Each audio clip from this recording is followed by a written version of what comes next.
How to live stress-free. Introduction. These days everyone is feeling pressure. We rush at work, we rush at home, there's always so much that needs to be done. Stress and anxiety have become part of our lives. But how do we deal with it? Most people don't. Stress causes havoc on our bodies. Let it rage free and stress will make you sick. The statistics are staggering. 1 in every 8 Americans between the age of 18 and 54 suffers from an anxiety disorder. This totals over 19 million people. Research conducted by the National Institute of Mental Health has shown that anxiety disorders are the most common mental illness, surpassing even depression. Women are affected almost twice as much as men, and it's the #1 mental health problem among this gender. Men are not unaffected though. Anxiety disorders in males are second only to alcohol and drug abuse. Anxiety not only takes a toll on our health but on our checkbooks, to the tune of $46.6 billion annually in the United States. Anxiety sufferers see an average of 5 doctors before being successfully diagnosed. Stress and anxiety go hand in hand. One of the major symptoms of stress is anxiety. And stress accounts for 80% of all illnesses either directly or indirectly. Stress is more dangerous than originally thought. You probably already know that it can raise your blood pressure, increasing the likelihood of a stroke. But recently it's been claimed that 90% of visits to a primary care physician were because of stress-related disorders. Health Psychology magazine reports that chronic stress can interfere with the normal function of the body's immune system. And studies have proven that stressed individuals have an increased vulnerability to catching an illness and are more susceptible to allergic, autoimmune, or cardiovascular diseases. Doctors agree that during chronic stress, the functions of the body that are non-essential to survival, such as the digestive and immune systems, shut down. Stress is making us sick. Furthermore, stress often prompts people to respond in unhealthy ways such as smoking, drinking alcohol, eating poorly, or becoming physically inactive. This damages the body in addition to the wear and tear of the stress itself. You can't eliminate stress, it's part of life. You can, however, manage it. It's how we react to it that makes the difference. Coping techniques will help you control stress so that you can maintain your health and happiness. I have suffered from anxiety disorders caused by stress for years. I've learned ways to cope and some dealing mechanisms that help me manage it. This book is a combination of my own experiences and advice from experts. It will provide you with tools that you can use when you're in a stressful situation. I've also outlined different ways that you can face debilitating anxiety and panic attacks. Plus I will share some amazing information that has helped me. Let's reduce the effects of stress and anxiety from your life. Why are we so stressed out? We're living in very trying and difficult times. Technology and advancements have made things more complicated than the simple life our ancestors had. Sometimes life can be terribly painful and unfair. Why do some people manage to get through it easier than others? They have better tools. Society as a whole is more stressed. Millions of people are in record levels of debt. Many are losing their jobs, their homes, their health, and sometimes even their sanity. Worry, depression and anxiety seem to have become a way of life. It seems like we've entered the age of anxiety. In fact, Time magazine once proclaimed this in one of their issues. The constant stress and uncertainties of living in the 21st century have certainly taken their toll. The result is that many people are now living in a state of constant fear and worry. When the 9/11 terrorist attacks happened, this became magnified. In fact, even now, years later, people report they are still scared every day. They worry that something of that magnitude will happen again. Turn on the news or open up a newspaper and you are bombarded with disturbing images and stories. You begin to wonder if you are safe anywhere. The information age is providing us access to endless data. Most of what is covered by the media is unsettling and disturbing news. Having more women in the workplace adds to the stress. Many women feel the need to be everything to everyone, and that includes a paycheck earner, housekeeper, mother, wife, daughter, and sibling. Trying to cram everything in and do it well is a huge stress factor. Women are so busy doing that they don't make for themselves, and if they do, they feel guilt. This cycle is a losing one, and it's driving stress levels to an all-time high. Even children can feel the pressure of stress and anxiety. Teenagers who want to go to college feel pressure to obtain scholarships. They need part-time jobs to earn money for extras that their parents can no longer afford. Add peer pressure into the mix and you have a veritable pressure cooker. Cell phones, internet, Palm Pilots, Blackberries, iPods, we are always on the go and always reachable. There's no downtime in life anymore. We're so busy that we've forgotten how to relax, and our minds are constantly going over what needs to be done. We feel pressure to do these things because we think we have to, not because we want to. It's difficult for people to just say no. Not saying that one little word piles up unneeded expectations and obligations that make us feel anxious. All of us will experience situations that may cause us to become stressed or feel anxious. The reasons are endless, but here's a few common stress triggers: buying a property, career pressures, having guests stay over, being bullied, exams, looking after children, managing finances, relationship issues, deaths, illnesses, and even traveling. Stress is a normal function of everyday life. Only when it starts to take over your life does it become a problem. Everyone reacts to stressful situations differently. It's usually when we don't feel in control of a situation that we feel its grip tightening around us, causing extreme stress. Regain that control and lose the stress. You have everything inside you that you need to overcome stress and the accompanying anxiety. You can gain the upper hand on stress. Let's first look at the barriers we put up that are preventing us from becoming healthy and getting rid of our anxiety and stress. Blocking behaviors keeping your stress alive. There are 3 obsessive behaviors that you are likely to be engaging in that impeded your healing process and stop you from enjoying life. Recognizing these barriers is the first step toward getting rid of the problems that happen when you're too stressed. The first is obsessive negativity. When you are obsessively negative, it means that you have a tendency toward looking at all the things you don't like about people, places, situations, and things in your life. Is your cup half full or half empty? I believe it's half full, and you can too. If your internal voice is telling you things like, "You can't do this," or "No one understands," or "Nothing ever works," you're sending yourself negative signals.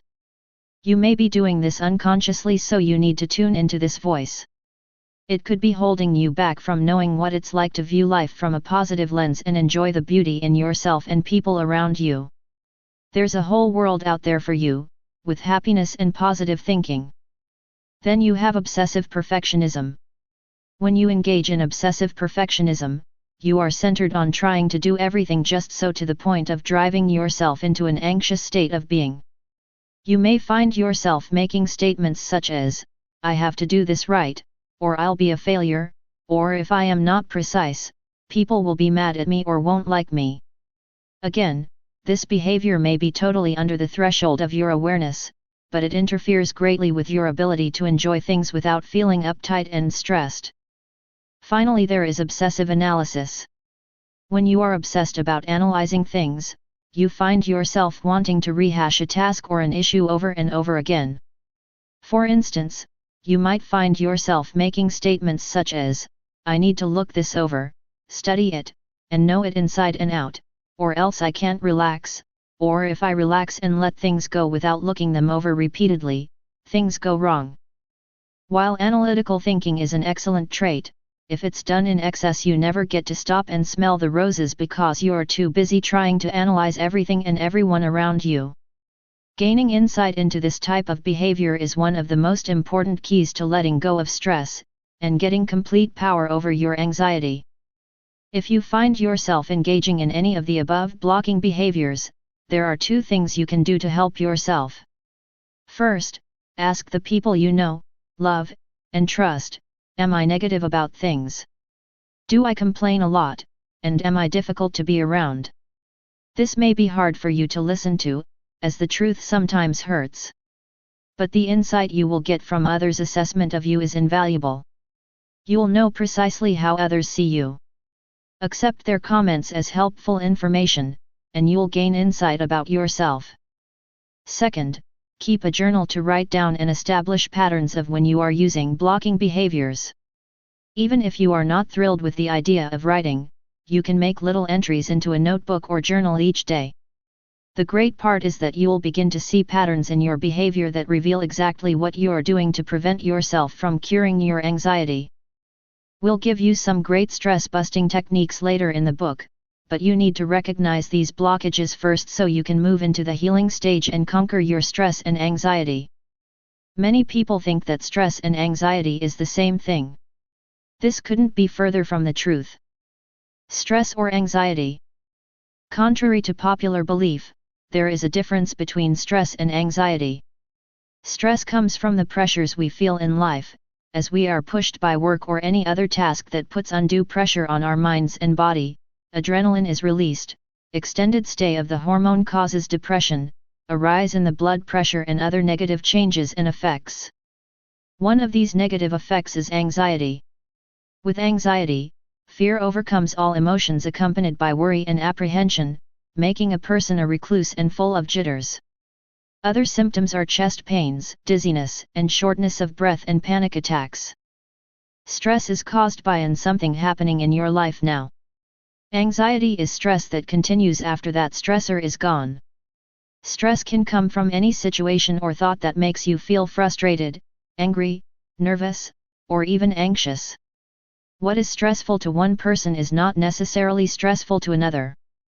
Anxiety is a feeling of apprehension or fear and is almost always accompanied by feelings of impending doom. The source of this uneasiness is not always known or recognized, which can add to the distress you feel. Stress is the way our bodies and minds react to something which upsets our normal balance in life. An example of stress is the response we feel when we are frightened or threatened. During stressful events, our adrenal glands release adrenaline, a hormone, which activates our body's defense mechanisms, causing our hearts to pound, blood pressure to rise, muscles to tense, and the pupils of our eyes to dilate. A principal indication of increased stress is an escalation in your pulse rate. However, a normal pulse rate doesn't necessarily mean you aren't stressed. Constant aches and pains, palpitations, anxiety, chronic fatigue, crying, over or under eating, frequent infections, and a decrease in your sexual desire are signs that indicate that you might be under stress. Of course, every time we are under stress, we do not react to such an extreme, and we are not always under such great duress or fear every time we are confronted with a stressful situation. Some people are more susceptible than others to stress. For some, even ordinary daily decisions seem insurmountable. Deciding what to have for dinner or what to buy at the store is a seemingly monumental dilemma for them. On the other hand, there are those people who seem to thrive under stress by becoming highly productive, being driven by the force of pressure. Research shows women who have children have higher levels of stress-related hormones in their blood than women without children. Does this mean women without children don't experience stress? Absolutely not. It means that women without children may not experience stress as often or to the same degree which women with children do. This means for women with children, it's particularly important to schedule time for yourself. You will be in a better frame of mind to help your children and meet the daily challenge of being a parent, once your stress level is reduced. Anxiety, on the other hand, is a feeling of unease. Everybody experiences it when faced with a stressful situation, for example before an exam or an interview, or during a worrying time such as illness. It is normal to feel anxious when facing something difficult or dangerous, and mild anxiety can be a positive and useful experience. However, for many people, anxiety interferes with normal life. Excessive anxiety is often associated with other psychiatric conditions, such as depression. Anxiety is considered abnormal when it is very prolonged or severe. It happens in the absence of a stressful event, or it is interfering with everyday activities such as going to work. The physical symptoms of anxiety are caused by the brain sending messages to parts of the body to prepare for the fight or flight response. The heart, lungs, and other parts of the body work faster. The brain also releases stress hormones, including adrenaline. Common indicators of excessive anxiety include diarrhea, dry mouth, rapid heartbeat or palpitations, insomnia, irritability or anger, inability to concentrate, fear of being crazy, feeling unreal and not in control of your actions, which is called depersonalization. Anxiety can be brought on in many ways. Obviously, the presence of stress in your life can make you have anxious thoughts. Many people who suffer from anxiety disorders occupy their minds with excessive worry. This can be worry about anything from health matters to job problems to world issues. Certain drugs, both recreational and medicinal, can also lead to symptoms of anxiety due to either side effects or withdrawal from the drug. Such drugs include caffeine, alcohol, nicotine, cold remedies and decongestants, bronchodilators for asthma, tricyclic antidepressants, cocaine, amphetamines, diet pills, ADHD medications, and thyroid medications. A poor diet can also contribute to stress or anxiety, for example, low levels of vitamin B12. Performance anxiety is related to specific situations, like taking a test or making a presentation in public. Post-traumatic stress disorder, PTSD, is a stress disorder that develops after a traumatic event like war, physical or sexual assault, or a natural disaster. In very rare cases, a tumor of the adrenal gland, pheochromocytoma, may be the cause of anxiety. This happens because of an overproduction of hormones responsible for the feelings and symptoms of anxiety. While anxiety may seem a bit scary, what's even scarier is that excessive anxiety and stress can lead to depression. Suffering from depression can be a lifelong struggle, but the good news is that all of this is manageable. So, let's take a few little quizzes to see if you are suffering from too much stress, excessive anxiety, or depression. Quiz time. Before you begin here, you need to know that we are not medical professionals. This information has come from reliable sources and isn't meant to be a complete diagnostic tool in any way. These quizzes are simply guidelines to help you recognize any problems you might have and be able to effectively deal with those problems. Because depression can be the most serious of our topics, let's start by seeing if you may be depressed. Keep in mind that everyone has his or her blue days. The thing that separates clinical depression from simple melancholy is that the symptoms occur over a period of time. They don't come and go, they stay around for a while and can affect your life adversely. Ask yourself the following questions. Answer yes if you've been feeling this way consistently over a period of 2 weeks. 1. Do you find yourself constantly sad? 2. Are you unmotivated to do simple things like shower, clean up the house, or make dinner? 3. Do people tell you you're overly irritable? 4. Do you have trouble concentrating? 5. Are you feeling isolated from family and friends even when they are around you? 6. Have you lost interest in your favorite activities? 7. Do you feel hopeless, worthless, or guilty for no reason at all? 8. Are you always tired and have trouble sleeping? 9. Has your weight fluctuated significantly? If you can answer yes to 5 or more of these questions, you could be suffering from clinical depression. It is important for you to seek out the help of a medical professional, whether that is a doctor or a therapist. There are many medications out there that can help with depression. I always tried to deny my own depression, but once I began taking an antidepressant, I couldn't believe what a difference that one pill a day made. It gave me freedom from the black hole I had fallen into and helped me enjoy life again. If you think you are depressed, act now. You deserve to be happy. Let's see if stress and anxiety are taking over in your life. Ask yourself the following. 1. Do you worry constantly and talk to yourself negatively? 2. Do you have difficulty concentrating? 3. Do you get mad and react easily? 4. Do you have recurring neck or headaches? 5. Do you grind your teeth? 6. Do you frequently feel overwhelmed, anxious or depressed? 7. Do you feed your stress with unhealthy habits such as eating or drinking excessively, smoking, arguing, or avoiding yourself and life in other ways? 8. Do small pleasures fail to satisfy you? 9. Do you experience flashes of anger over a minor problem? If you can answer yes to most of these questions, then you do have excessive stress in your life. The good news is that you've bought this book and you'll learn many valuable techniques to cope with that stress. But we'll get to that later. Let's move on to anxiety. 1. Do you experience shortness of breath, heart palpitation, or shaking while at rest? 2. Do you have a fear of losing control or going crazy? 3. Do you avoid social situations because of fear? 4. Do you have fears of specific objects? 5. Do you fear that you will be in a place or situation from which you cannot escape? 6. Do you feel afraid of leaving your home? 7. Do you have recurrent thoughts or images that refuse to go away? 8. Do you feel compelled to perform certain activities repeatedly? 9. Do you persistently relive an upsetting event from the past? Answering yes to more than 4 of these questions can indicate an anxiety disorder. Suffering from depression, too much stress, or excessive anxiety can endanger your overall health, and it's time to take steps to overcome this, right now. Stress and anxiety affects many factors in our body, not only in our mental state. Cancer and other deadly diseases are related to stress and anxiety because of the changes in the chemical composition in our body. Don't be a victim of stress and anxiety. Discipline, a proper schedule and knowing your limitations will help. Learn your limitations and stick to it. Do not overexert yourself. Just try to go over the border an inch at a time.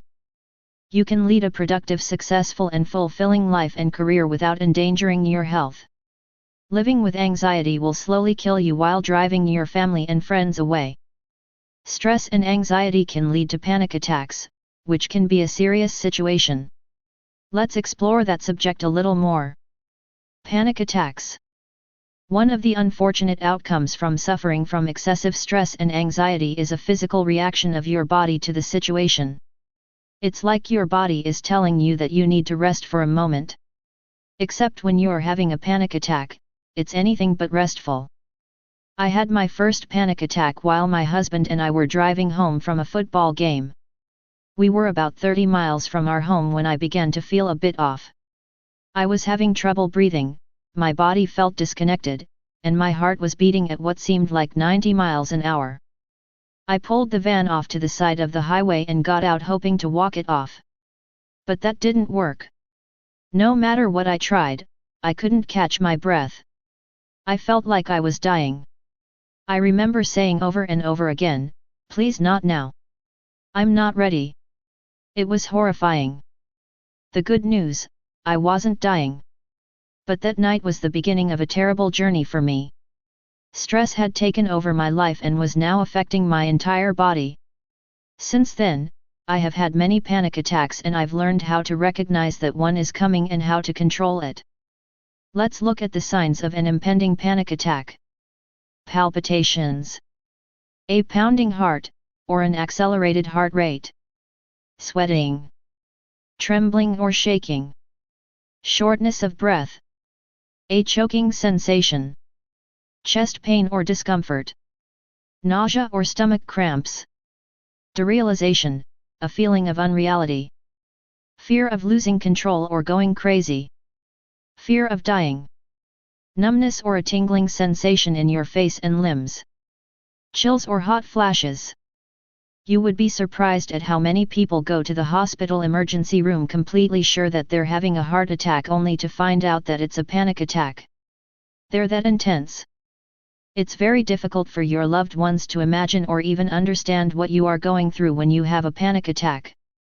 They may lose patience with you, tell you to get over it, or think you're faking. It may help if you show them the following scenario. You are standing in line at the grocery store. It's been a long wait, but there's only one customer to go before you make it to the cashier. Wait, what was that? An unpleasant feeling forms in your throat, your chest feels tighter, now a sudden shortness of breath, and what do you know, your heart skips a beat. Please, God, Not here. You make a quick scan of the territory. Is it threatening? 4 unfriendly faces are behind you and 1 person is in front. Pins and needles seem to prick you through your left arm, you feel slightly dizzy, and then the explosion of fear as you dread the worst. You are about to have a panic attack. There is no doubt in your mind that this is going to be a big one. Okay, time for you to focus. You know how to deal with this, at least you hope you do. Start breathing deeply, in through the nose, out through the mouth. Think relaxing thoughts, and again, while breathing in, think relax, and then breathe out. But it doesn't seem to be having any positive effect. In fact, just concentrating on breathing is making you feel self-conscious and more uptight.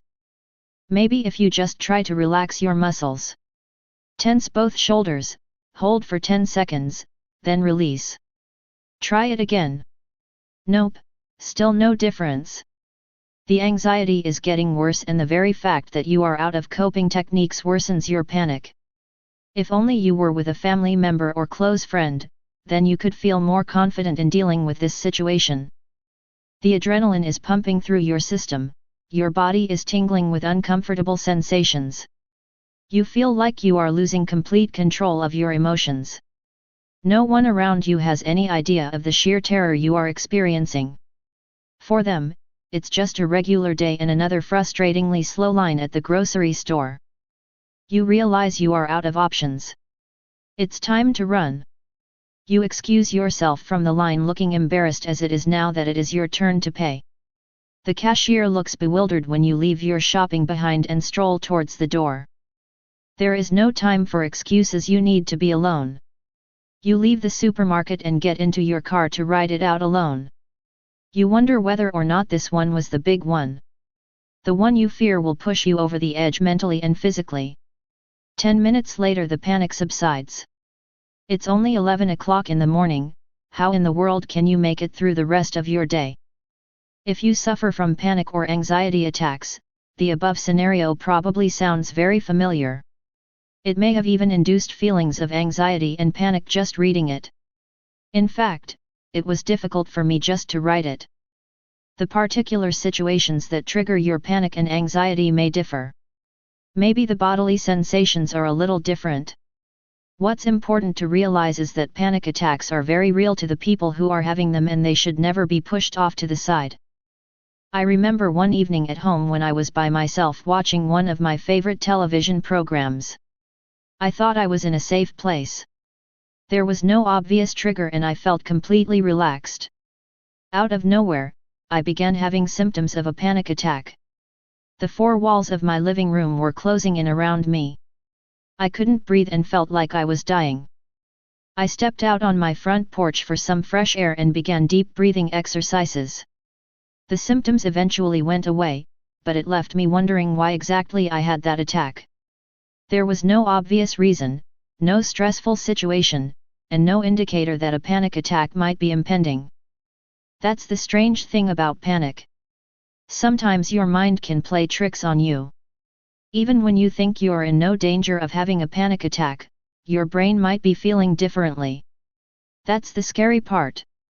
The good part is that there are ways you can combat panic attacks and cope much better when you find yourself in that situation. Dealing with panic attacks. If you have panic attacks, it may help to comfort you that you are not alone. You're not even one in a million. In America, it is estimated that almost 5% of the population suffer from some form of anxiety disorder. For some, it may be the infrequent panic attacks that only crop up in particular situations like when having to speak in front of others, while, for other people, it can be so frequent and recurring that it inhibits them from leaving their home. Frequent panic attacks often develop into what medical physicians refer to as an anxiety disorder. There are many ways of coping with an anxiety disorder. Some may not work for you, but others just might. It helps to know some of the most common coping techniques for dealing with panic attacks when they begin. Your first step is to recognize when a panic attack is about to begin. When you have enough of them, you start to really pay attention to the tingling sensation, the shortness of breath, and the disconnection from the real life around you. Many people I talk to wonder what that disconnection is like. They have a hard time understanding it. Those of us who have panic attacks are all too familiar with it. It's like you can look at a solid object and see that it is there. You know it's there, but a part of your mind doubts that it really is there. You may find yourself reaching out to touch that object just to be sure. You feel like you're not a part of the world around you. It's as if you are just a spectator in your own life with no control over anything around you. This is a horrible feeling. How do you start trying to combat your panic attacks? What if I told you the trick to ending panic and anxiety attacks is to want to have one? That sounds strange, even contradictory, doesn't it? But the want really does help push it away. Does this mean that you should be able to bring on a panic attack at this very moment? Absolutely not. What it means is that when you are afraid of something, in this case a panic attack, it will more than likely appear and wreak havoc. When you stand up to the attack, your chances of fending it off are much greater. If you resist a situation out of fear, the fear around that issue will persist. How do you stop resisting? You move directly into it, into the path of the anxiety, and by doing so it cannot persist. In essence, what this means is that if you daily voluntarily seek to have a panic attack, you cannot have one. Try in this very moment to have a panic attack and I will guarantee you cannot. You may not realize it, but you have always decided to panic. You make the choice by saying this is beyond my control, whether it be consciously or subconsciously. Another way to appreciate this is to imagine having a panic attack as like standing on a cliff's edge. The anxiety seemingly pushes you closer to falling over the edge. To be rid of the fear, you must metaphorically jump. You must jump off the cliff edge and into the anxiety and fear and all the things that you fear most. How do you jump? You jump by wanting to have a panic attack. Your real safety is the fact that a panic attack will never harm you. That is a medical fact.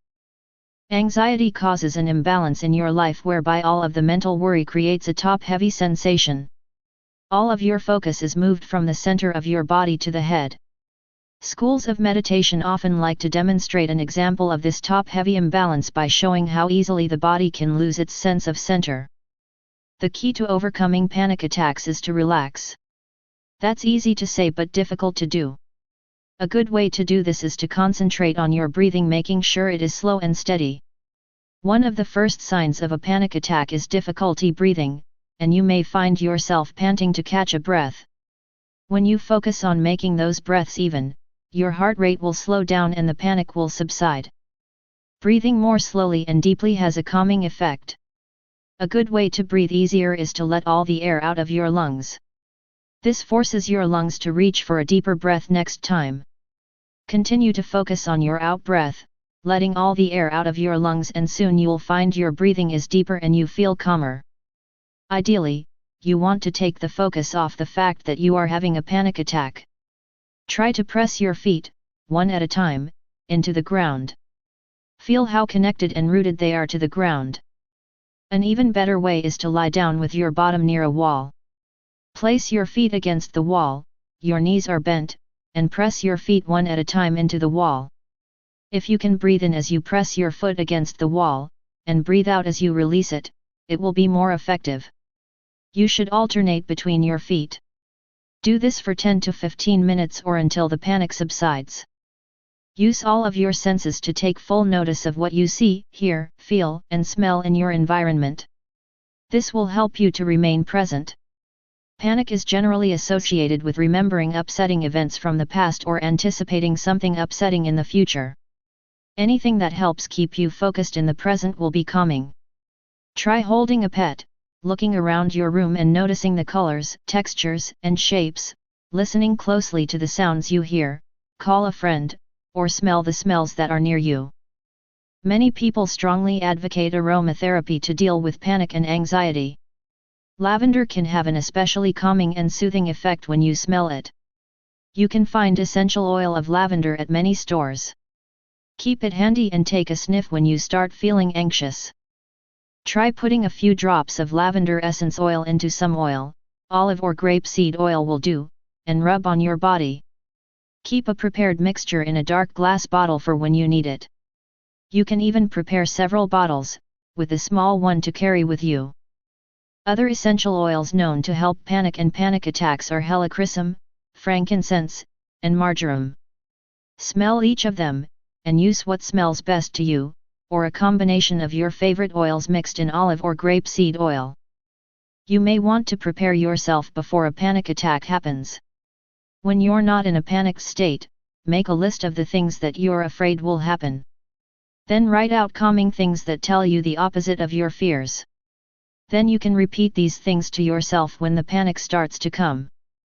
Prepare a list of things to do in case of panicked feelings, and it will be ready for you when you need it. Fill it with lots of soothing messages and ideas of calming things to do. I find this to be a very helpful tool. I am never without my small notebook that has these positive affirmations in it. Panic can be a very scary thing to go through, especially if you're alone. Preparing for when the panic comes can really help reduce the panic, and even sometimes help to prevent it. Another great tool to combating anxiety and stress is to use visualization. Calm yourself with visualization. The purpose of visualization is to enable you to quickly clear mental stress, tension, and anxious thinking. The visualization can be used when feeling stressed and is particularly useful when your mind is racing with fearful, anxious thinking. This visualization process, when practiced frequently, is very effective for eliminating deep-seated mental anxieties or intrusive thoughts. To gain maximum benefit, the exercise must be carried out for longer than 10 minutes at a time, as anything shorter will not bring noticeable results. There is no right or wrong way to carry out the visualization. Be intuitive with it and do not feel you are unable to carry it out if you feel you are not very good at seeing mental imagery. As long as your attention is on the exercise, you will gain benefit. It is best to do this exercise in a quiet place where you won't be disturbed, and then when you are more practiced you will be able to get the same positive results in a busier environment such as the workplace. You should notice a calming effect on your state of mind along with a sensation of mental release and relaxation. Either sitting or standing, close your eyes and move your attention to your breath. To become aware of your breathing, place one hand on your upper chest and one on your stomach. Take a breath and let your stomach swell forward as you breathe in and fall back gently as you breathe out. Take the same depth of breath each time and try to get a steady rhythm going. Your hand on your chest should have little or no movement. Again, try to take the same depth of breath each time you breathe in. This is called diaphragmatic breathing. When you feel comfortable with this technique, try to slow your breathing rate down by instituting a short pause after you have breathed out and before you breathe in again. Initially, it may feel as though you are not getting enough air in, but with regular practice this slower rate will soon start to feel comfortable. It is often helpful to develop a cycle where you count to 3 when you breathe in, pause, and then count to 3 when you breathe out, or 2, or 4, whatever is comfortable for you. This will also help you focus on your breathing without any other thoughts coming into your mind. If you are aware of other thoughts entering your mind, just let them go and bring your attention back to counting and breathing. Continue doing this for a few minutes. If you practice this, you will begin to strengthen the diaphragmatic muscle, and it will start to work normally, leaving you with a nice relaxed feeling all the time. Now move your attention to your feet. Try to really feel your feet. See if you can feel each toe. Picture the base of your feet and visualize roots growing slowly out through your soles and down into the earth. The roots are growing with quickening pace and are reaching deep into the soil of the earth. You are now rooted firmly to the earth and feel stable like a large oak or redwood tree. Stay with this feeling of grounded safety and security for a few moments. Once you have created a strong feeling or impression of being grounded like a tree, visualize a cloud of bright light forming way above you. A bolt of lightning from the luminous cloud hits the crown of your head, and that ignites a band of bright white light descending slowly from your head all the way down your body, over your legs, and out past your toes. As the band of light passes over you, feel it clearing your mental state.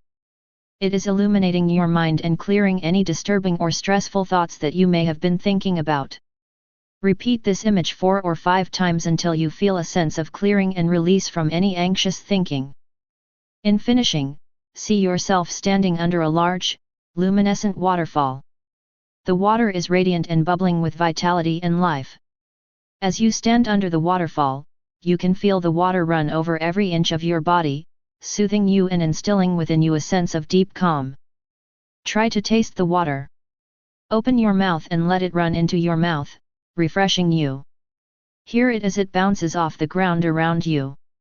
The water is life itself and it is washing away stress and worry from your mind and body. After a moment, open your eyes. Try to use all of your senses when carrying out the visualization. To make the pictures in your mind as real as possible, use your senses of touch, taste, and hearing. Feel the water trickle down your body, hear the sound it makes as it splashes over you. The more realistic the imagined scenarios, the more benefit you will gain. Many people report very beneficial and soothing results from using these simple visualizations frequently. The mind is much like a muscle in that, in order to relax, it needs to regularly release what it is holding onto. You can use any situation or location that will help calm you. We liken this to finding your happy place. Maybe you feel relaxed in a swimming pool or on the beach. Imagine yourself there. Just make sure wherever you go in your mind is a place where you can be calm and rested. By visualizing the different situations, you are allowing your mind to release. It is like sending a message to your brain that when you close your eyes and begin this process, it is time for letting go of anything that it has been mentally holding onto, including anxious thinking. In order to train your mind how to let go of the stress, it is important to practice this daily. With practice, you can learn to release all stress within minutes of starting the exercise. Your daily practice should take place before going to bed, as that will enable you to sleep more soundly. Many people do not do these visualizations in the bedroom but some other room before going to bed. That way, when they enter the bedroom and close the door, they are leaving the mental stress and anxious thinking behind them. Just be sure you have the opportunity to totally concentrate on your mental images. Visualization as a tool for dealing with mental stress is very effective. If such visualization is carried out properly, you can reach a deep feeling of inner calm. This technique probably will not work in helping to end an anxiety attack, but it can help that attack from beginning. It is a very powerful support tool for ridding yourself of general anxiety sensations. With practice, you find you go days without having anxious thinking interrupt your life, and importantly, this significantly reduces the level of general anxiety you feel. Visualization is a tool you can use to overcome anxious thoughts and feelings. Let's look at various ways that you can combat excessive stress, beginning with music. Using music to beat stress. Listening to music will also alleviate stress. Everyone has different tastes in music. You should listen to the music that makes you feel comfortable. Sitting down and forcing yourself to listen to relaxation music that you don't like may create stress, not alleviate it. Music is a significant mood changer and reliever of stress, working on many levels at once. The entire human energetic system is extremely influenced by sounds. The physical body and chakra centers respond specifically to certain tones and frequencies. Special consideration should be given to the positive effects of one actually playing or creating music themselves. Among the first stress-fighting changes that take place when we hear a tune is an increase in deep breathing. The body's production of serotonin also accelerates. Playing music in the background while you are working has been found to reduce the stress of the workplace. Music was found to reduce heart rates and to promote higher body temperature, an indication of the onset of relaxation.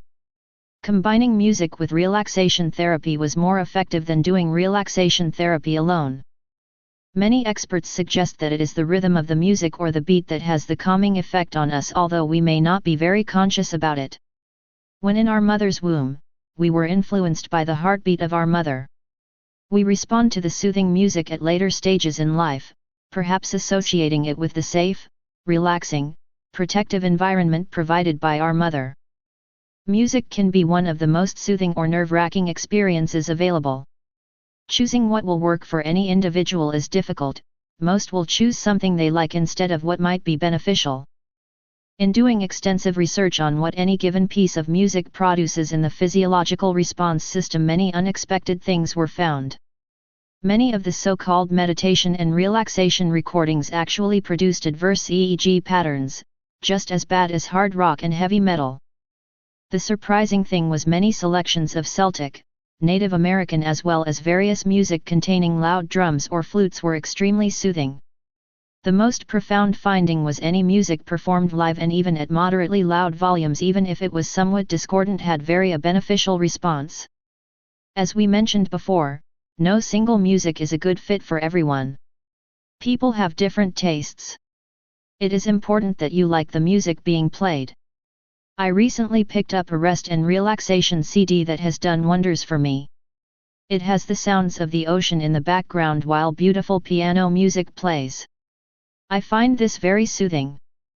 It's not a good idea to play ballads or songs that remind you of a sad time in your life when you're trying to distress. You're trying to relax and wash away the anxious thoughts. The last thing that you need is for a sad song to bring back unhappy memories. Here are some general guidelines to follow when using music to distress.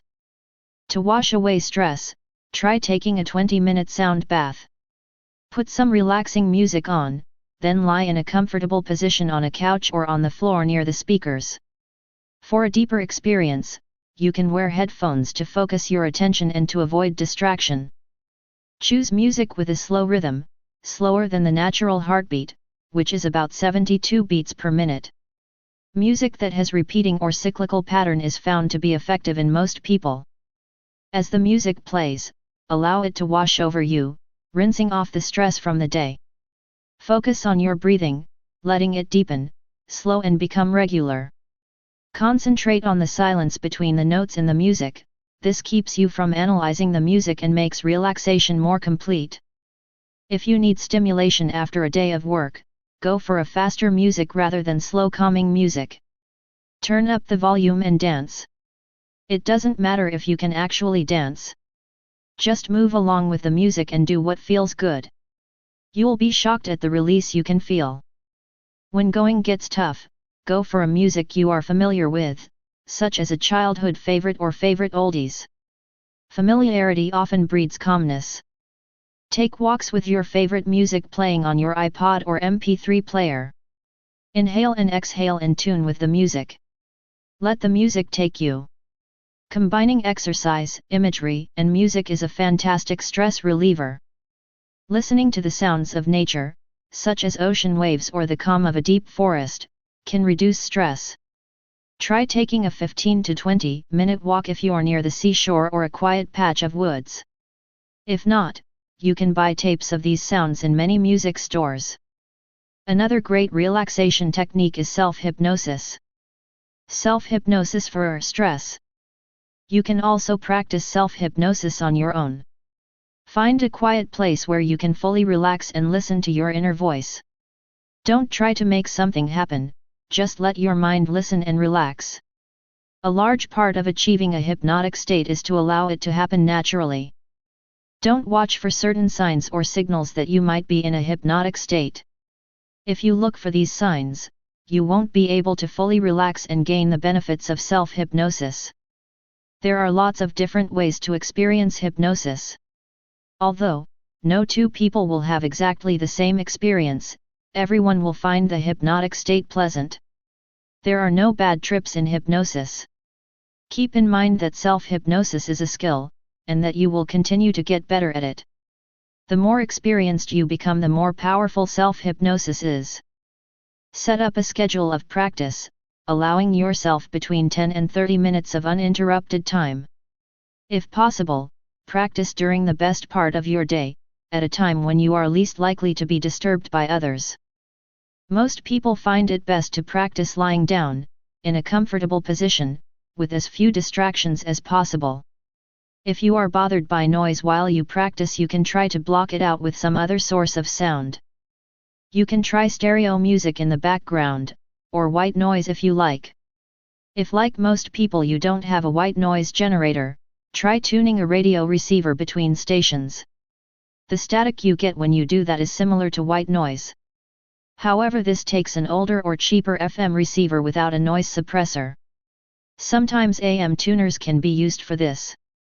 This should just be in the background and not too loud to be distracting.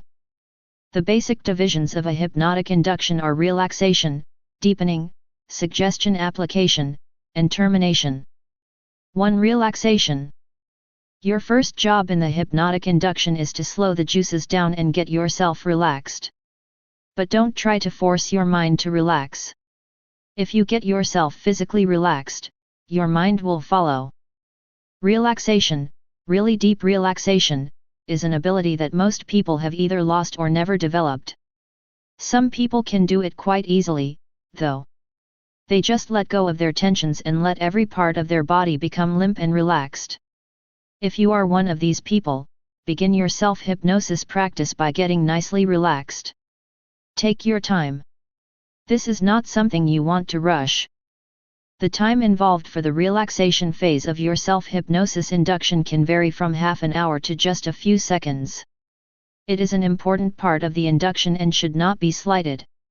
As you get better and your skill increases, you will recognize deeply relaxed states, and you will be able to achieve them in a surprisingly short time. But as a beginner, take your time. It will be time well spent. A very popular method of deep relaxation is the Jacobson progressive relaxation procedure. This involves tensing each of the major muscle groups of your body, foot and lower leg on each side, upper leg and hip, abdomen, etc. Tense the muscle group for a few seconds, then let go. 2. Deepening procedures. Once you have completed the relaxation phase of your self-hypnosis induction procedure, you can begin to deepen the relaxed state. At some time between the deep relaxation and the deepening procedures, you will move into a hypnotic state. You probably won't know it, especially as a beginner, but it will happen sooner or later. One of the first hurdles a beginner must get over is the compulsion to watch for it. That is, you will keep waiting for hypnosis to happen, for some change in your awareness or the way you feel that will say to you, "You're hypnotized." Watching for hypnosis will definitely get in your way if you don't get it out of your mind. Going into a hypnotic state is, in this respect, similar to going to sleep. If you try to catch yourself going to sleep, if you try to be aware of the precise instant in which you actually go to sleep, you are much less likely to go to sleep. Watching keeps you awake. In this same way, you will not know when you go into a hypnotic state, but that won't be because you lost consciousness. You won't. Later, after you have been practicing regularly for a few weeks or a month or two, you'll be much more familiar with yourself and how it feels to be hypnotized. Does it take everyone weeks or even months to get into a good hypnotic state? Definitely not. Some people have an amazing experience the very first time they try it. Others might practice for several days, noticing nothing, and then suddenly they have one of those great induction sessions in which they know something stupendously good happened. But if you're not one of those people, don't worry about it. Just keep practicing and you will eventually get there. One of the most popular deepening procedures is the countdown technique. Hollywood also likes this one. That is why you see it in so many movies. That and the swinging watch.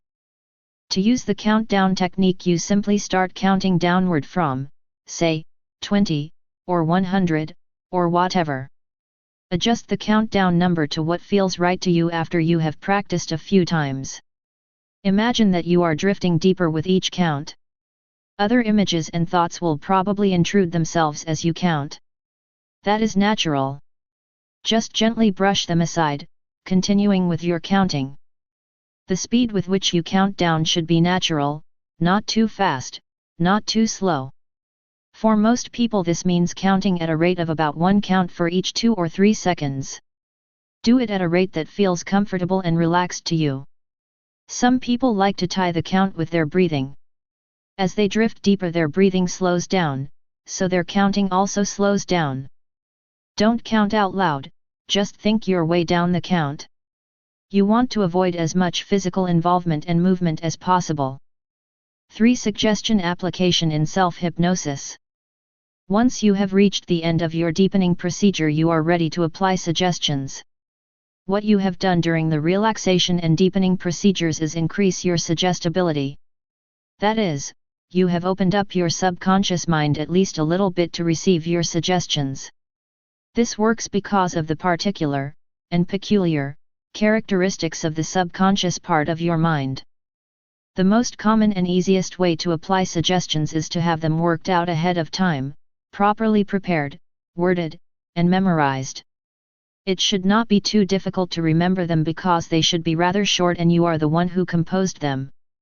If you have them ready and remembered, you can simply think your way through them at this point. Dialogue, or more properly monologue, is also okay. You just talk inside your head, to yourself about what it is you want to do, be, become, whatever. Don't say you. This is about you, so make sure when you think you doing it in the first person, for example, I am eating less and becoming more slender every day. Elaborated suggestions are generally wordier and more of an ad-lib. Food is becoming less important to me every day and I am filling my time with more important and meaningful pursuits than eating.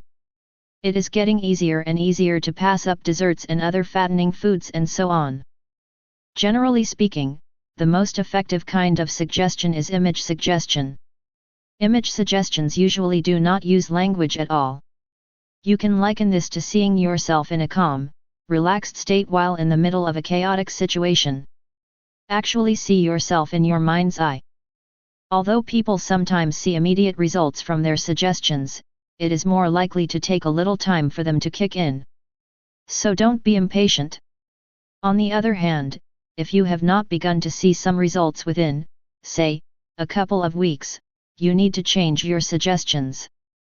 For termination. Once you have finished applying suggestions, you can terminate your session. You could just open your eyes, get up and go about your business, but that is not a good idea. You should formally identify the end of every session. By doing this, you provide a clear boundary between the hypnotic state and your ordinary conscious awareness. A clear termination also prevents your self-hypnosis practice session from turning into a nap. If you want to take a nap, take a nap. But don't do it in a way that sleeping becomes associated with self-hypnosis practice. If you are practicing at bedtime and don't care if you go on to sleep, that is okay. But still draw the line in your mind to indicate the end of your self-hypnosis session. To terminate the session, think to yourself that you are going to be fully awake and alert after you count up to 3. 1.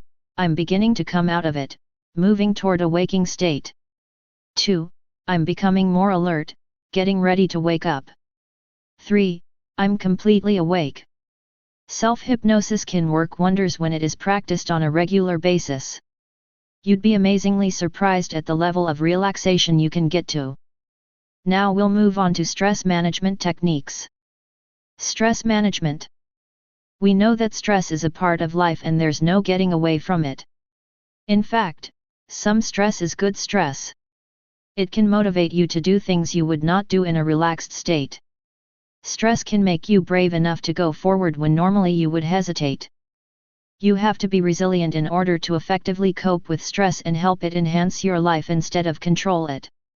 How do you get strong and resilient? By learning how to take control of your stress and make it work for you instead of against you. Recognizing stress symptoms can be a positive influence in that we're compelled to take action, and the sooner the better. It's not always easy to discern why you have the stress in each situation, but some of the more common events that trigger those emotions are the death of a loved one, the birth of a child, a job promotion, or a new relationship. We experience stress when we readjust our lives. Your body is asking for your help when you feel these stress symptoms. There are 3 major approaches to manage stress. The first is the action-oriented approach. In this method, the problems that cause stress are identified and necessary changes are made to alleviate them. The next approach is emotionally oriented, where you overcome stress by giving a different color to the experience that caused stress. The situation, which causes stress, is seen humorously or from a different angle. Sometimes you can't avoid the stressor, but you can learn to see the humor instead of the doom. The third way is acceptance-oriented approach. This approach focuses on surviving the stress caused due to some problem in the past.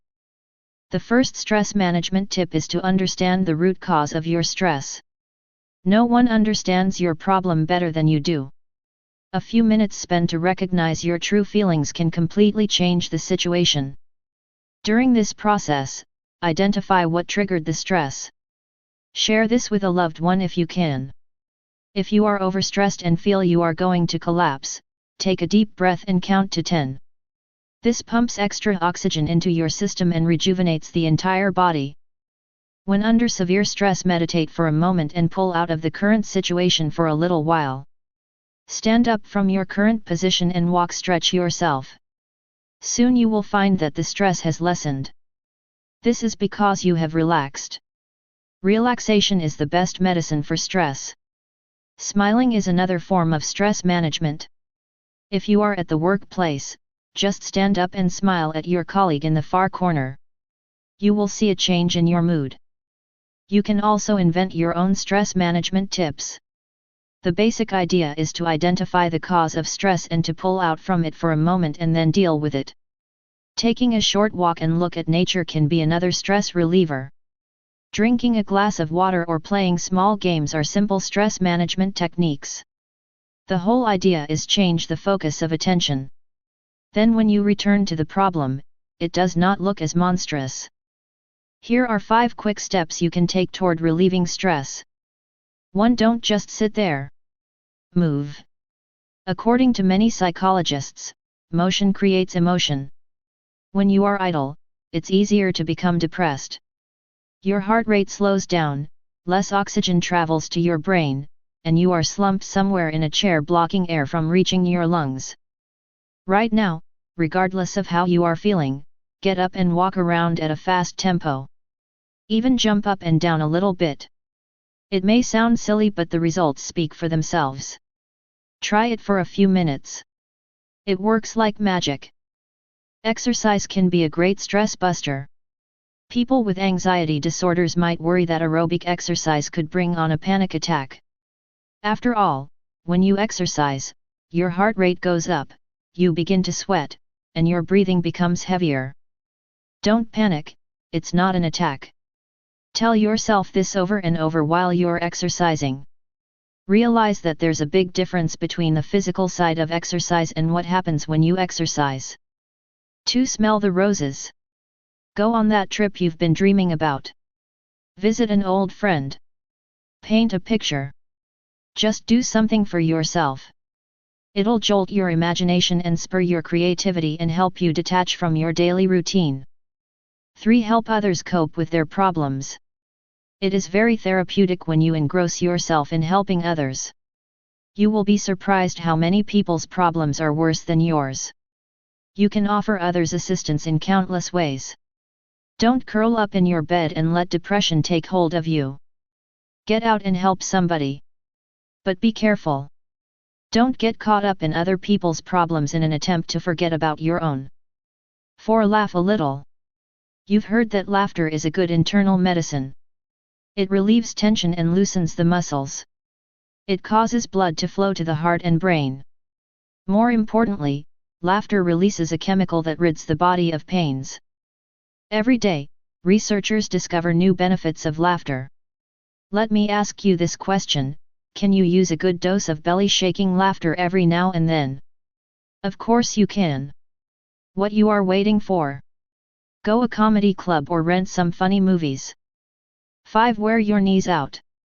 If there were one sustainable remedy I could offer you when the going gets tough, it would be prayer. Many people, depending on their faith, might call it meditation. It doesn't matter what you call it, as long as you have a place to run to. 6. Make stress your friend. Acknowledge that stress is good and make stress your friend. Based on the body's natural fight or flight response, that burst of energy will enhance your performance at the right moment. Top sportsmen are not relaxed before a big competition. Use stress wisely to push yourself that little bit harder when it counts most. 7. Stress is contagious. What we mean by this is that negative people can be a huge stressor. Negativity breeds stress and some people do nothing but complain. Don't get caught up in their downing behavior. Recognize that these kinds of people have their own stress and then limit your contact with them. You can try to play stress doctor and teach them how to better manage their stress, but be aware that this may contribute more to your own stress, so tread lightly. 8. Copy good stress managers. When people around you are losing their heads, watch for who keeps calm. What are they doing differently? What is their attitude? What language do they use? Are they trained and experienced? Figure it out from afar or sit them down for a chat. Learn from the best stress managers and copy what they do. 9. Use heavy breathing. You can trick your body into relaxing by using heavy breathing. Breathe in slowly for a count of 7, then breathe out for a count of 11. Repeat the 7 to 11 breathing until your heart rate slows down, your sweaty palms dry off and things start to feel more normal. 10. Stop stress thought trains. It is possible to tangle yourself up in a stress knot all by yourself. If you're constantly expecting the worst to happen and say negative things to yourself. For example, if this happens, then that might happen and then we're all up the creek. Most bad things never happen, so don't waste all that energy worrying needlessly. Give stress thought trains the red light and stop them in their tracks. 11. Know your stress hotspots and trigger points. Presentations, interviews, meetings, giving difficult feedback, tight deadlines. These are all things that can get your heart racing.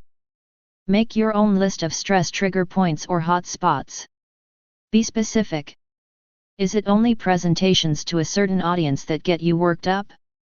Does one project cause more stress than another? Did you drink too much coffee? Knowing what causes your stress is powerful information, as you can take action to make it less stressful. 12. Eat, drink, sleep and be merry. Lack of sleep, poor diet, and no exercise wreaks havoc on our body and mind. Kind of obvious, but worth mentioning as it's often ignored as a stress management technique. Listen to what your mother used to say and don't burn the candle at both ends. Avoid using artificial means to dealing with your stress. That means don't automatically pour a glass of wine when you think you're getting stressed out and don't light up a cigarette. In actuality, alcohol, nicotine, caffeine, and drugs can make the problem worse. A better idea is to practice the relaxation techniques you've learned here. Then, once you're relaxed, you can have that glass of wine if you want. 13. Go outside and enjoy Mother Nature. A little sunshine and activity can have amazing ramifications on your stress level and will enhance your entire outlook towards life. Your improved attitude will have a positive effect on everyone in your family and your circle of friends. Things that once seemed overwhelming will soon become trivial matters, causing you to wonder what the predicament was. Not only will you be less stressed, you will be healthier, happier, and more energetic, ready to face whatever obstacles come your way. 14. Give yourself permission to be a kid again. Be carefree and creative. Allow yourself freedom to express yourself and don't worry that you're not keeping with the image of who you are supposed to be. Just relax and enjoy yourself. We all have an inner child, let it free. 15. Don't set unrealistic goals for yourself. Many people set themselves up for defeat simply by setting unrealistic goals. Whatever your goal is, allow sufficient time to reach it and realize that setbacks will probably happen. 16. Learn it is okay to say no occasionally. Many people feel that they have to say yes to everyone. You can't be all things to all people. You must first meet your own needs before you can give to others. 17. Make time for yourself, your number one priority. Once your own needs are met, you will find you have more time for others. And you may find more pleasure in helping others when you don't feel that you must always put others' needs before your own. 18. This is a great idea that works. Okay, ready, now. Yell. That's right, scream at the top of your lungs, as loud as you can. While this may not be feasible in your home, it works great when you're in your car with the windows rolled up. Let out a guttural yelp from deep down inside. It's liberating. 19. Sing. Music is extremely beneficial to rid yourself of stress. Think how much better you can feel when you belt out Copacabana at the top of your lungs. Who cares if you can't carry a tune? You're doing this for you. 20. Take up a new hobby like knitting or crocheting. Don't worry about being good at it. It's the process that's beneficial. Sitting still while performing repetitive movements is calming and stabilizing for many people. It can be time to collect your thoughts. 21. Start a garden. Even apartment dwellers can do this. Inside in pots, pots on the patio, pots, a small spot in your yard. There is a little work to setting it up. Tending plants, fruits, vegetables, flowers, and watching them grow, bloom, or yield food is rewarding. Avid gardeners say working a garden is the best way to control stress and worry. An added benefit is the creation of a more beautiful, restful environment. 22. Play with a dog or cat. Experts say pet owners have longer lives and fewer stress symptoms than non-pet owners. Playing with your pet provide good vibrations, for you and for the pet. It's a form of social interaction with no pressure to meet anyone's expectations. 23. Look at the stars and the moon.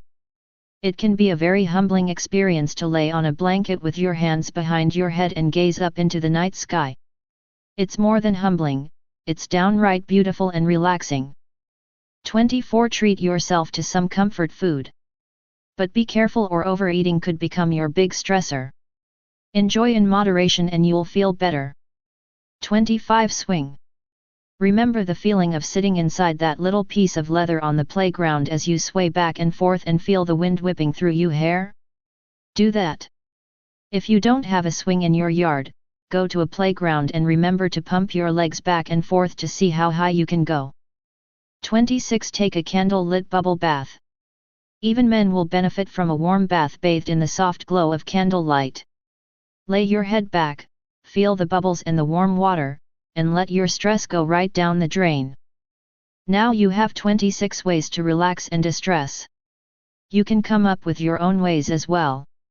The key, really, is to find something that makes you feel better when you are overwhelmed and practice that method faithfully. You'll be a healthier person overall. Just say no. This is a big issue, so let's look at it more closely. A huge problem people who are overly stressed have is the ability to say no. Maybe your mother wants you to take grandma to the store, but you're in the middle of a big work project. Perhaps your best friend asks if you wouldn't mind babysitting her kids when you've already made plans with yourself to get a haircut. There's no reason why you have to say yes to everyone. In fact, there are often many times when you should turn them down. If you find yourself agreeing to do things when you really don't want to, you're a people pleaser. Sounds like a nice trait to have, but it is a huge stressor. People pleasers think of other people's needs before their own. They worry about what other people want, think, or need, and spend a lot of time doing things for others. They rarely do things for themselves, and feel guilty when they do. It's hard work being a people pleaser. People pleasers hold back from saying what they really think. They don't ask for the things they would like if they think someone will be upset with them for it. Yet they often spend time with people who don't consider their needs at all. In fact, people pleasers often feel driven to make insensitive or unhappy people feel better, even at the detriment to themselves. Constantly trying to please other people is draining, and many people pleasers feel anxious, worried, unhappy, and tired a lot of the time. They may not understand why no one does anything for them, when they do so much for others and yet they don't ask for what they need. A people pleaser may believe that if they ask someone for help and that person agrees, that person would be giving out of obligation, not because they really wanted to. The thinking goes, if they really wanted to help, they would have offered without my asking. This line of thinking happens because people pleasers themselves feel obliged to help and do not always do things because they want to. Sadly, people pleasers have been taught that their worth depends on doing things for others. When they do take a moment for themselves, they feel selfish, indulgent, and guilty, which is why they are often on the go, rushing to get things done. Since people pleasers accomplish so much and are easy to get along with, they are often the first to be asked to do things, they are vulnerable to be being taken advantage of. People pleasers were most likely raised in homes where their needs and feelings were not valued, respected, or considered important. They were often expected as children to respond to or to take care of other people's needs. Or they may have been silenced, neglected, or otherwise abused, thus learning that their feelings and needs were not important. In many cultures, girls are raised to be people pleasers, to think of others' needs first, and to neglect their own. Most women have at least some degree of people-pleasing in them. Men who identified with their mothers often do as well. People pleasers' focus is mostly on others and away from themselves. They often feel empty, or don't know how they feel, what they think, or what they want for themselves. It's possible to change this pattern, starting now. First, practice saying no. This is a very important word. Say it as often as you can, just to hear the word come out of your mouth. Say it out loud when you are alone. Practice phrases with no in them, such as, "No, I can't do that," or "No, I don't want to go there." Try it for simple things first, and then build your way up to harder situations. Stop saying yes all the time. Try to pause or take a breath before responding to someone's request. You may want to answer requests with "I need to think about it first, I'll get back to you," or "Let me check my schedule and call you back." Use any phrase that you feel comfortable with that gives you time before you automatically respond with yes. You will feel guilty when you start this, but it won't always be so. Remember that your mental health is well worth the aggravation you may have to take from others. What's important is you. Figure out what gives you pleasure. For example, you may like reading magazines, watching videos, going to a park, or listening to music. Give yourself permission to do those things and then enjoy them. Ask someone to help you with something. I know this is a hard one, but you can do it. After all, everyone else is asking you for favors. Be tolerant if they turn you down. Just because you have always told them yes doesn't mean they always have to tell you yes. Many people pleasers believe that nobody will like them if they stop doing things for other people. If this happens, then you were being used, and it's better that they aren't in your life anyway. People enjoy your company for who you are and not for what you do. You deserve to take time to yourself, to say no, and to take care of yourself without feeling guilty. It's within your reach to change, one small step at a time. Take a break. So often, we know inside ourselves that we need a break. That break might be a full-fledged vacation or a weekend getaway. Either way, getting out of the daily grind can be amazingly liberating and a huge way to get rid of stress and anxiety. Unfortunately, many people think they can't take the time to get away. This is toxic thinking. Get out and get away. How many times have you continued working, knowing that you are not giving 100% to the task at hand? How many times have you read or written the same sentence over and over again, as your mind keeps wandering and thinking about other things? How often have you wanted to take a break from the family or kids but feared the consequences of doing so? It's time for a break. Why do we not allow ourselves the time to take a time out? Perhaps we feel like we don't deserve it, or that there's just too much to be done. There are many genuine reasons for needing to complete jobs and tasks. However, we may also on occasion have hidden agendas as to why we cannot stop for a break. Why? Ego. Some people enjoy boasting about how late they had to work in order to complete a project, or how much effort they invested in order to complete the job so quickly. This type of person is often looking to impress others with their efforts, thereby increasing their ego in the process. Or perhaps you think that you can't take the time off. I can't stop, I just have to get this finished. Does this sound familiar? I can't stop because the job has to be finished. Why? So I can move straight on to the next thing, and the next, etc. This person will find that there is always something that has to be done, which will constantly prevent him/her from taking a break. You feel like you need to be needed. A mother managing the household, kids, and other chores may feel as if her household will collapse if she were to put her feet up or take a weekend off. By not taking a break, she can keep convincing herself that her role is crucial and the family would collapse without her. This may be true, but it won't happen because she's taken a time out for herself. Get rid of that thinking. You can get some amazing benefits just by taking a little time for yourself. Allowing your mind and/or body to rest can help refocus your attention, sharpen your wits and increase motivation. In addition, taking time out helps to relieve stress, can aid the recovery of tired muscles and also promotes the discovery that there is more to life than just work. Many athletes will tell you that an important part of their training routine is rest. Muscles need time to repair after a workout. Remember that your brain is a muscle too. It needs time to rest and recuperate in order to perform at its best.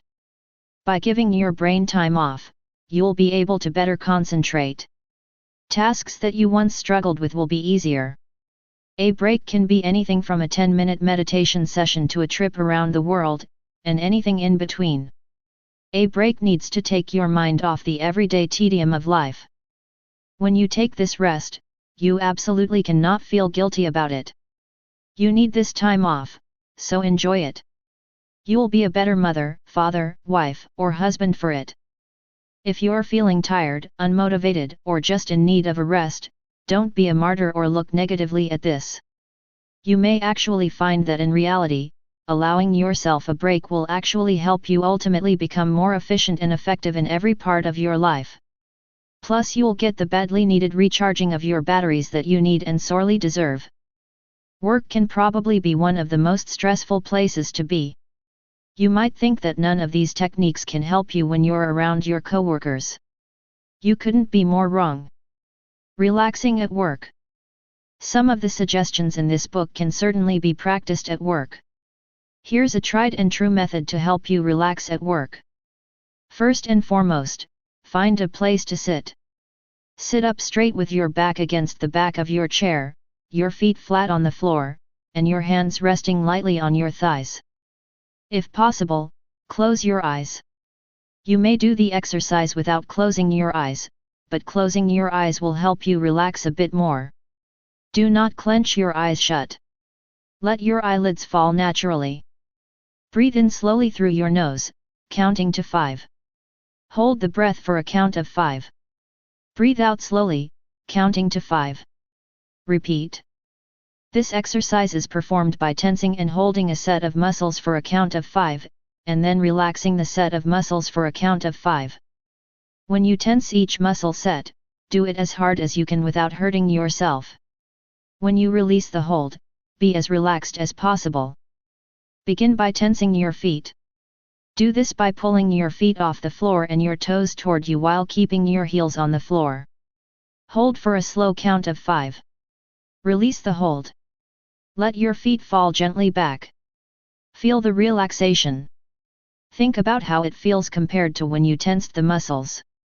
Relax for a count of 5. Next, tense your thigh muscles as hard as you can. Hold for a count of 5. Relax the muscles and count to 5. Tighten your abdominal muscles and hold for a count of 5. Relax the muscles for a count of 5. Be sure you are continuing to sit up straight. Tense your arm and hand muscles by squeezing your hands into fists as hard as you can. Hold for a count of 5. Relax the muscles completely for a count of 5. Tighten your upper back by pushing your shoulders back as if you are trying to touch your shoulder blades together. Hold for a count of 5. Relax for a count of 5. Tense your shoulders by raising them toward your ears as if shrugging and holding for a count of 5. Relax for a count of 5. Tighten your neck first by gently moving your head back, as if looking at the ceiling, and holding for 5. Relax for 5. Then gently drop your head forward and hold for 5. Relax for a count of 5. Tighten your face muscles. First open your mouth wide and hold for 5. Relax for 5. Then raise your eyebrows up high and hold for 5. Relax for 5. Finally clench your eyes tightly shut and hold for 5. Relax, with eyes gently closed, for 5. Finish the exercise with breathing. Breathe in slowly through your nose, counting to 5. Hold the breath for a count of 5. Breathe out slowly, counting to 5. Repeat 4 times. And that's it. Perform this exercise whenever you need to relax, whether it's on a plane or in a car or any place else you may be sitting. Because this exercise may be very relaxing, it should not be performed while driving. Over time, if performed regularly, this exercise will help you recognize tension in your body. You will be able to relax muscles at any time rather than performing the entire exercise. Perform at least twice a day for long-term results. You may develop your own longer relaxation exercise by adding more muscle groups. Pinpoint your own areas of tension, then tense and relax these areas in the same way. Maximize the relaxation benefits of this exercise by visualizing a peaceful scene at the end of the exercise. Visualize a scene, a place where you feel relaxed, in detail for at least 5 minutes. Remember the happy place? Go there and enjoy it. Conclusion. There is no way to completely eliminate stress from your life. What you can do is to learn how to make that stress work for you. Stress management isn't as difficult as it might actually seem. However, if you think you have too much stress in your life, it may be helpful to talk with your doctor, spiritual advisor, or local mental health association. Reactions to stress can be a factor in depression, anxiety, and other disorders. They might suggest that you visit with a psychiatrist, psychologist, social worker, or other qualified counselor. The author is not a medical professional. This book should be used as a tool that will help you cope with stress. Stress management tips are simple, cost-effective methods to effectively check stress. They can be practiced almost anywhere and at any time. Stress is a normal part of life, and in small quantities it's good. It can motivate you and help you be more productive. However, too much stress, or a strong response to stress, is harmful. It can set you up for general poor health as well as specific physical or psychological illnesses like infection, heart disease, or depression.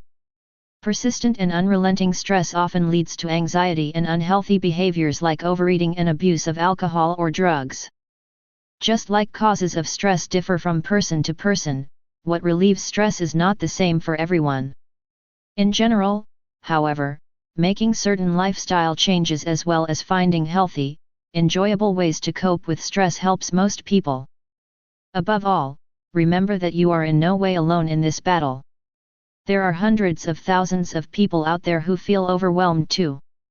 Hopefully you will find peace within yourself and enjoy life to its fullest. When you feel yourself stressed out or beset with a panic attack, relax, breathe through it, and know that there are many, many people who feel exactly the same way.